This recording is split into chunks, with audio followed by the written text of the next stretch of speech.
감사합니다. 주위에 있는 분들과 서로 인사 나누시기 바랍니다.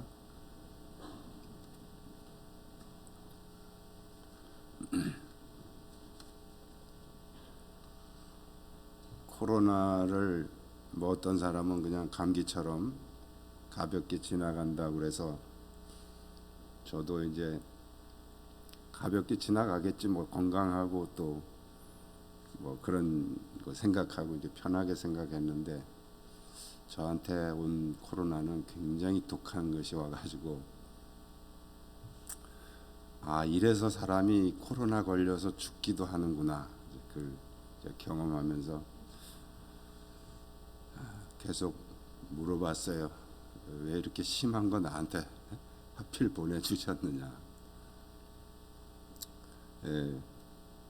제 마음에 사람이 경험한 것만 아는 건데, 네가 정말 심한 걸 경험해 봐야 성도들이 어려운 걸 좀 알지 않겠냐. 그런 감동을 주셨어요. 그래서 아주 정말 죽다 살아났습니다. 그래도 은혜로 이렇게 다시 살아나서 감사합니다. 여러분 기도해 주시고. 오늘은 이제 종려주일입니다. 그래서 예수님이 예루살렘에 입성하실 때 종려나무 가지를 사람들이 꺾어서 이렇게 흔들고 또 길에다 펴고 그랬다. 그래서 이제 종려주일이라는 이제 이름이 붙었죠. 사실은 이제 예수님이 지금 십자가를 지러 예루살렘으로 들어가신 날이 바로 오늘입니다. 그래서 이제 오늘부터 이제 고난 주간이 시작이 되는데, 예수님은 깊은 진리를 말씀하실 때 자주 비유로 말씀하셨죠. 예수님의 비유 속에는 이렇게 무슨 그 어릴 때 할머니들이 들려주는 그 옛날 이야기, 동화 같은 것처럼 이렇게 아주 재미있는 얘기가 진행이 되는데, 그 중간중간에 이렇게 아주 우리의 뼈를 때리는 그런 의미심장한 내용들이 이렇게 들어있어서 우리가 이렇게 예수님 비유를 들으면 편하게만 들을 수 없는 그런 어떤 깊은 메시지들이 있습니다. 오늘 본문도 이제 고난주간에 예루살렘 성전에서 예수님이 하신 말씀이죠. 그래서 이 왕의 혼인잔치, 왕의 아들 혼인잔치죠. 아들 결혼식, 이 비유는 이제 그 예수님의 그 십자가를 지실 예수님의 모습과 그 당시 유대인들의 그런 반응과 또 그 이후에 어떤 그런 사건들을 이렇게 예수님이 그 비유로 보여주신 것입니다. 그래서 이것은 그 당시 유대인에게 하신 말씀이기는 하지만, 그러나 오늘 우리들에게도 아주 중요한 메시지를 예수님이 우리에게 전해주고 있다는 거예요. 그 첫 번째 메시지가 뭐냐면, 우리 한번 따라하겠습니다. 은혜를 배신하면 진노를 피할 수 없습니다.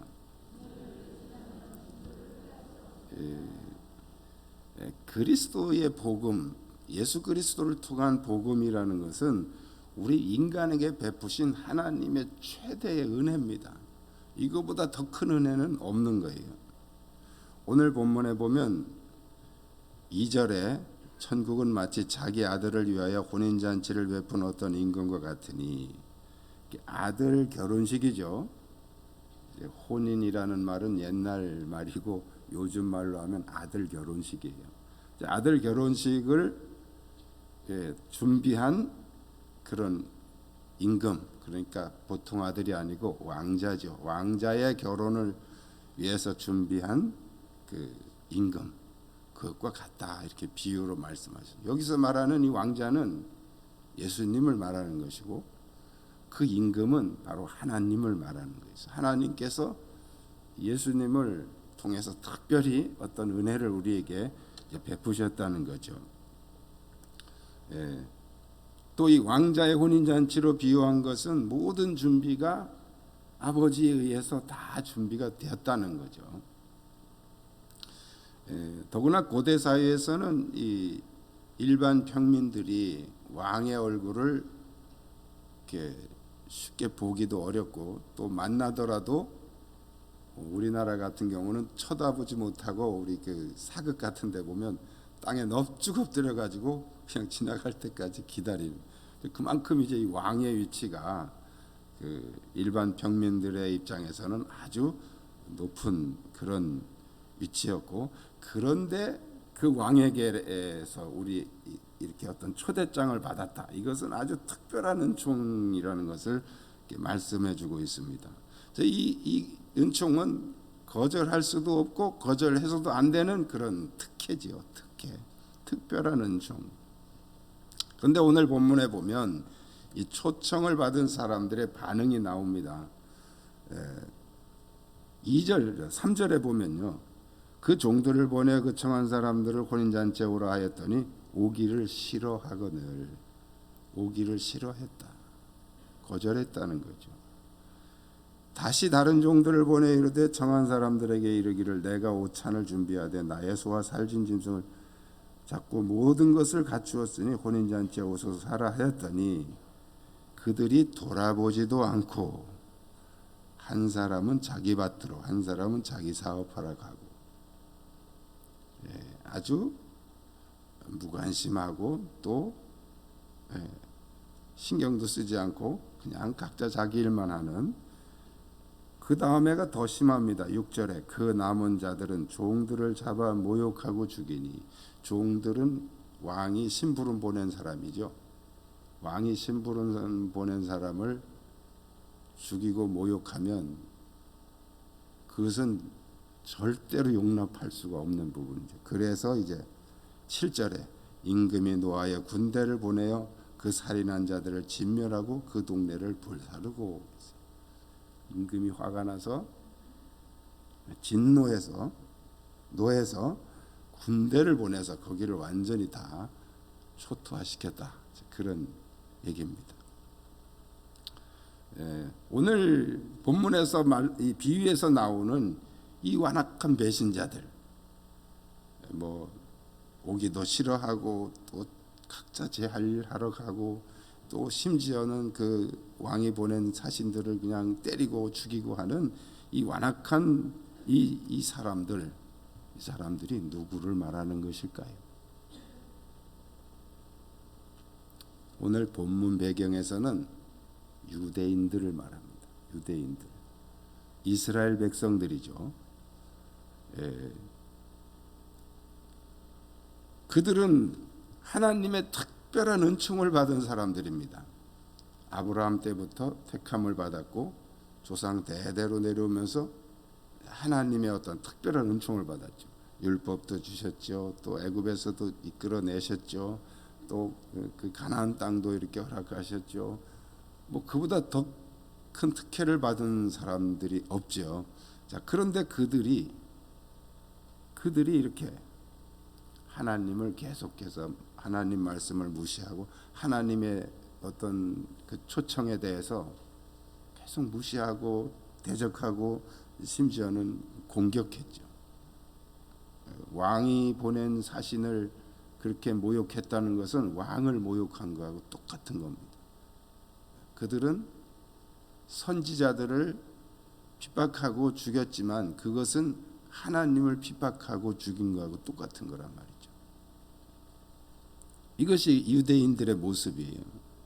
그래서 그들의 그 완악한 모습에 대해서 임금이 내린 판단은 그들에게 진노를 선언하고 군대를 동원해서 그들을 다 제거했다는 거죠.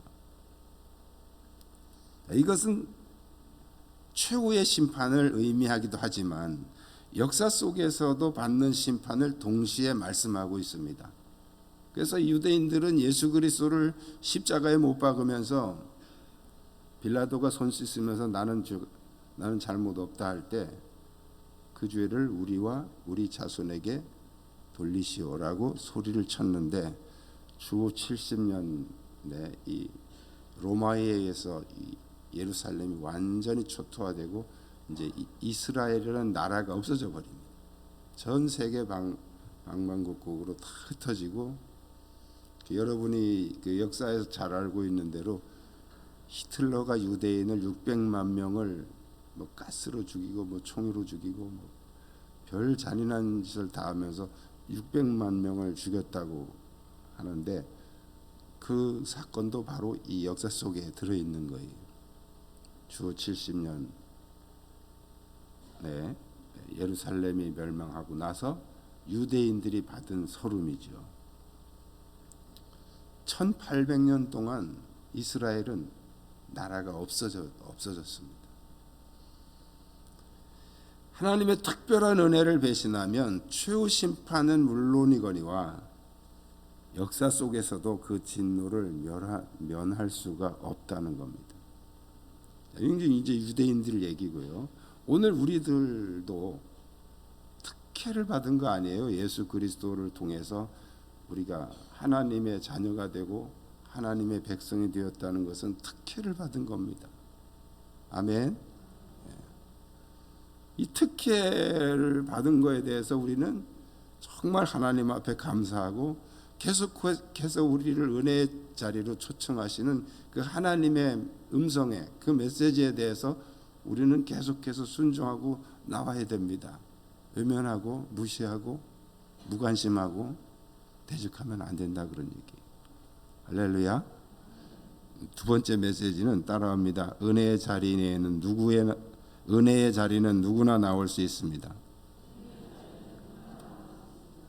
자, 오늘 본문에서 1차적으로 초청에 실패한 왕이 이제 두 번째로 종들에게 그 계획을 수정합니다.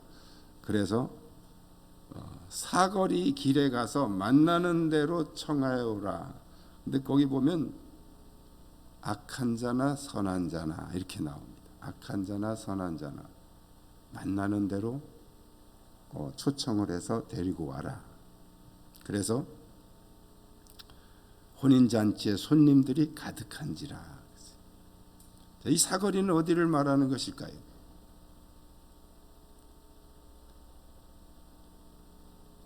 사거리는 어디를 말하는 것일까요? 청주에는 육거리가 많던데, 이 사거리는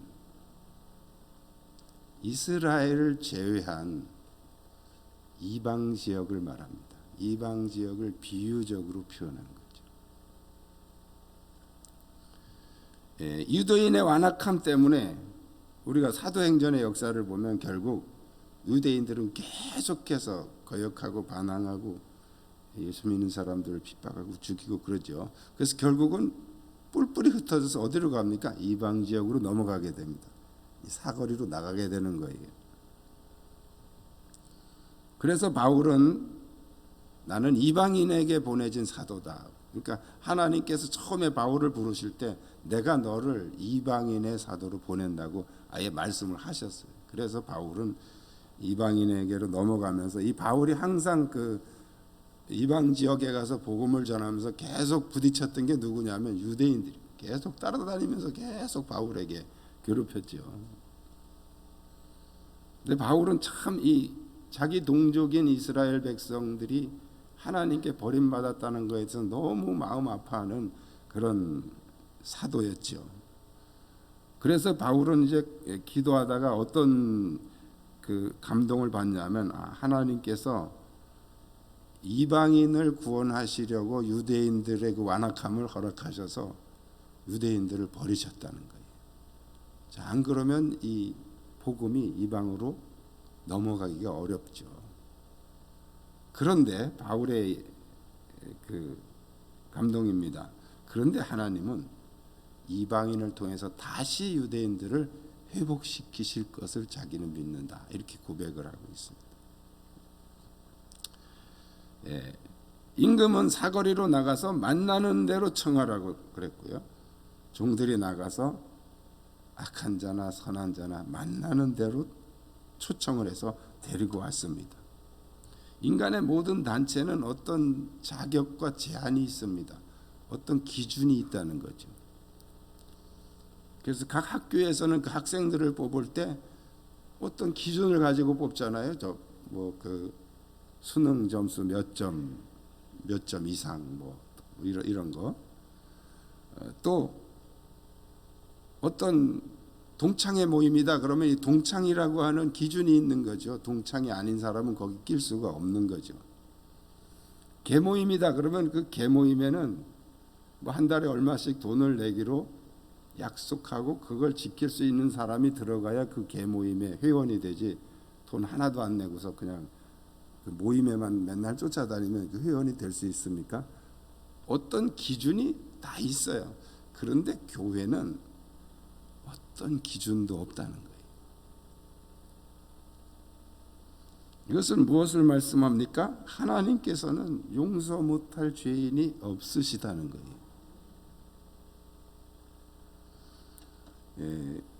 여러분들이 좀 헷갈리실까 봐 제가 좀 보충 설명을 드리면, 예수님께서는 성령을 모독한 죄는 절대 용서받지 못한다라고 말씀을 하셨습니다.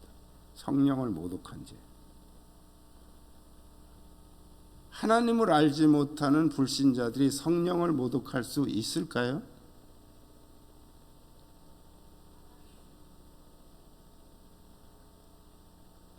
성령을 모독할 수 있어요. 그러나 그들이 성령을 모독한 죄는 성령 모독죄라기보다는 무지의 죄입니다. 그래서 그들은 용서받을 수 있어요. 예수님이 절대 용서받지 못한다고 한 것은 성령 받은 사람이 성령을 모독할 때예요. 다시 말씀드리면 예수 믿는 사람이 성령을 모독할 때는 용서받지 못합니다. 자, 오늘 본문에 사거리 나가서 데려와라 하는 이 대상들은 예수 믿는 사람들이 아니에요. 이방인들, 하나님을 모르는 사람들. 그들을 데려오는데 선한 자나 악한 자나 그 어떤 기준도 없이 모든 사람을 다 초청해 와라, 그런 말씀이죠. 그래서 하나님을 알지 못하는 자들은 아무리 큰 죄를 지었을지라도 하나님께로 돌아오면 다 용서받을 수 있다는 거예요. 전도를 하는 사람들은 이 사실을 우리가 알아야 되고 또 알려줘야 됩니다. 누구든지 하나님께 돌아오면 다 용서받을 수 있다는 거예요. 자, 그러나 예수 믿는 사람이 용서받지 못할 죄가 있다 그랬어요. 성령을 모독한 죄. 이것은 사도 요한도 예수님의 말씀을 인용해서 그런 사람을 위해서는 기도도 하지 말라 그럽니다. 왜? 성령 모독죄는 용서받을 수 없기 때문에 기도해줘야 소용이 없다는 거예요. 그래서 그런 사람은 기도도 하지 말라 이렇게 얘기를 합니다. 자, 그러나 이제 오늘 본문의 기준으로 하나님의 은혜의 자리에는 그 누구도 제한되지 않고 누구든지 올 수 있다 하는 것을 우리에게 말씀해주고 있죠.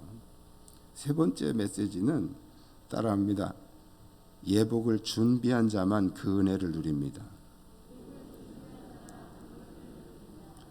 자, 잔치 자리에 누구나 다 올 수 있다. 선한 자나 악한 자나 사거리에 나가서 닥치는 대로 다 끌고 와라. 다.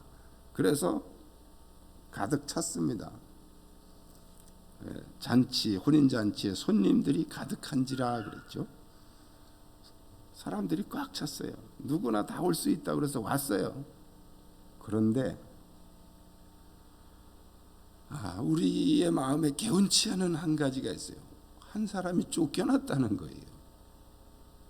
누구나 다 오면 다 된다 그러고서 다 왔는데 쫓겨난 사람은 또 뭐냐 이거죠. 쫓아낸 사람, 쫓겨난 사람. 다시 말씀드리면 은혜의 잔치에 누구나 올 수 있는데 거기서도 걸러내야 할 사람이 있다는 거예요. 예수님의 비유에는 이런 부분들이 자주 나옵니다. 예를 들면 알곡과 가라지. 이 알곡과 가라지는 예수 믿는 사람과 세상 사람 얘기가 아니에요. 우리 한 교회 안에 두 종류가 있다는 거죠. 걸러내야 할 사람, 가라지가 있다는 거예요. 양과 염소 같은 거죠. 양과 염소. 또 슬기로운 다섯 처녀와 미련한 다섯 처녀. 이게 다 뭘 말하는 거예요? 이 교회 공동체 안에서 걸러내야 될 대상이 있다는 거예요. 자, 오늘 본문에서는 예복을 입지 않은 한 사람이라고 표현하고 있습니다.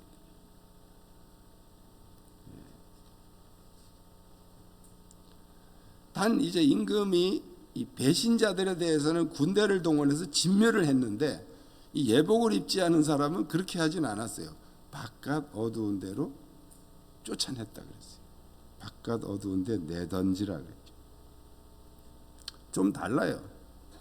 진멸했다는 얘기하고 바깥 어두운 데로 내던졌다는 얘기는 조금 다릅니다. 진멸했다는 얘기는 뭐냐면 지옥 형벌을 면할 수 없다는 거예요. 쉽게 말씀드리면 지옥으로 다 던져버렸다는 뜻이죠. 자, 그런데 예복이 준비되지 않은 이 사람은 바깥 어두운 데 내던졌다. 이 바깥 어두운 데는 뭘 말하는 것일까? 대환란을 얘기합니다. 대환란. 이 대환란 속에서 엄청난 고통을 겪어야, 다시 말씀드리면 한 번 더 기회를 주겠다는 거예요. 이게 대환란이에요. 이 대환란 속에서 엄청난 고통을 겪으면서 그동안 자기가 하나님이 주신 특별한 은혜에 대해서 거절하고 은혜의 예복을 준비하지 못했던 것에 대해서 철저히 뉘우치고 회개할 수 있는 기회를 준다는 거예요. 그렇다면 그 예복은 뭘 말하는 것일까요? 고대 근동에서는 왕이 초청할 때는 그 초청하는 사람에게 예복을 보냈다고 합니다. 그래서 그 예복을 입고 오도록. 오늘 본문에 보면 예복을 입지 않은 한 사람은 왜 예복을 입지 않았을까요? 여기 임금이 이렇게 말합니다. 친구여, 어찌하여 예복을 입지 않고 여기 들어왔느냐? 그러니까 그가 아무 말도 못하거늘. 왜 말을 못했을까요? 나는 예복을 안 받았어요. 그런데 임금이 왜 너 예복을 안 입고 왔냐 그러면 뭐라고 그러겠어요? 나 예복을 안 받았는데요. 이렇게 할 말이 있잖아요. 근데 지금 이 사람은 아무 말도 못했다는 얘기가 무슨 얘기예요? 자기가 거부했다는 거예요. 자기가 그 예복을 거부했다는 거예요.